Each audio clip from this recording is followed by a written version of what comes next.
वरळीत मनसे आणि ठाकरेंच्या शिवसेनेच्या कार्यकर्त्यांमध्ये राडा झाला।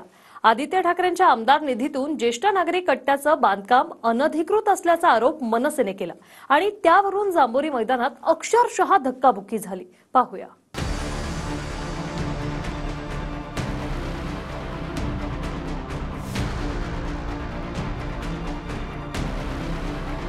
तो सुपारी पक्ष आहे, त्याच्याकडे मी लक्ष देत नाही। त्यांनी ज्येष्ठ नागरिकांवर आज हल्ला केलेला आहे। आदित्य ठाकरेंचा मतदारसंघ असलेल्या वरळीत मनसे आणि ठाकरेंच्या शिवसेनेचे कार्यकर्ते भिडले। प्रकरण एकमेकांना धक्काबुक्की करण्यापर्यंत गेलं।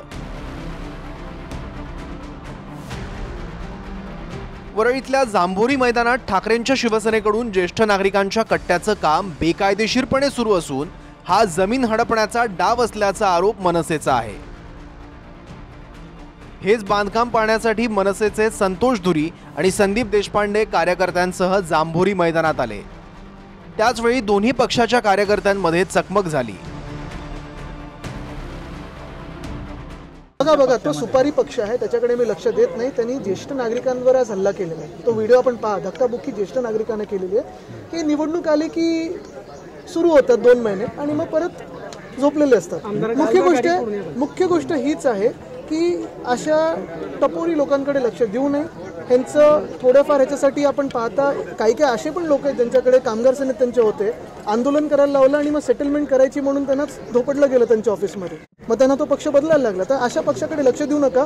निवडणूक आली की छत्र्या जसे दिसतात तसे दिसतात ते। वरळीतल्या जांभोरी मैदानात ज्येष्ठ नागरिक कट्ट्याचं सुशोभीकरणाचं काम सुरू आहे। आदित्य ठाकरेंच्या आमदार निधीच्या फंडातून ज्येष्ठ नागरिक कट्ट्याचं काम केलं जात आहे। सार्वजनिक बांधकाम विभागाकडून कट्ट्याचं काम सुरू असून अंतिम टप्प्यात आहे। मात्र हे बांधकाम अनधिकृत असून स्वतःच्या शाखेसाठी जागा हडपण्याचा डाव असल्याचा आरोप मनसेचा आहे।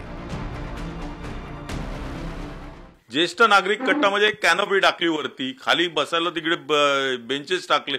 हे होतं एक तर एक मैदान वरळी मध्ये मैदान नाहीये, एक जांभोरी मैदान आहे, तिकडे पण हे प्रकार चालू झालेले आहेत। ज्येष्ठ नागरिकांच्या नावाखाली फक्त जागा गिळंकृत करायची आहे, कारण आता तिकडे डेव्हलपमेंट चालू झालेली आहे। ज्येष्ठ नागरिक थोडे दिवस बसतील तिकडे आणि नंतर ही त्यांची शाखा होणार आहे।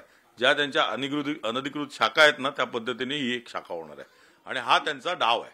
ज्येष्ठ नागरिक त्या ठिकाणी वाचनालय बनवायला गेले आणि त्यांना शेवटी आदित्यसाहेब ठाकरे यांचा तो निधी वापरतायत। परंतु तिथे काही मनसेचे अतिउत्साही कार्यकर्ते आले आणि त्यांनी ते रोखण्याचा प्रयत्न केला। अनधिकृत आहे म्हणून केवळ या ठिकाणी स्टँड बंजांनी शो शायनिंग करायची ह्या उद्देशाने आलेले आहेत। परंतु आम्ही पण काय ते कच्च्या गुरूचे चेले नाहीयेत, लक्षात ठेवा। जर आता कोणी अतिरेक केला तर मात्र आम्हाला देखील त्याला सडेतोड उत्तर द्यावं लागेल।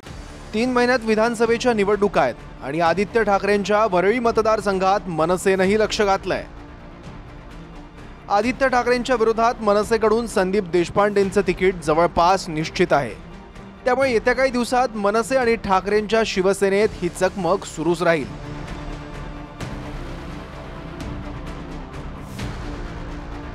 निवृत्ती बाबर, TV9 मराठी, मुंबई।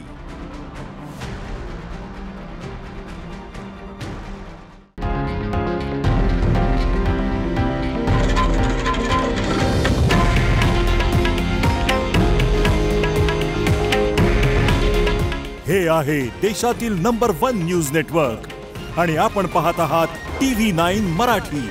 काळजी तुमची, हित महाराष्ट्राचं।